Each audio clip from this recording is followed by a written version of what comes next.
Hey everyone, it's Pete with Knipex Tools, and today's tool tip is this little tool right here. This is Control Cabinet Keys. There's a bunch of different profiles on here: triangle, wings, square. We're going to show you up close what these do. Check it out.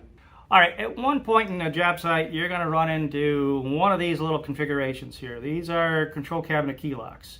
So you're either going to run into something such as a square, a triangle, or the wings. Well, we have a tool for that. This is the Control Cabinet Key, and this has some of the most common profiles on this little key. I've got the square, I've got wings, I've got triangle, but I also have a little handy screwdriver. All I have to do is match up the point that I want. So this side is slotted, this side is Phillip. Insert that into here, find the square one that it fits into, and now I have a little handy portable screwdriver. So extremely handy on the job site, great for electrical panels or water spigots or anything else that has one of these little lock profiles on it. Control Cabinet Keys.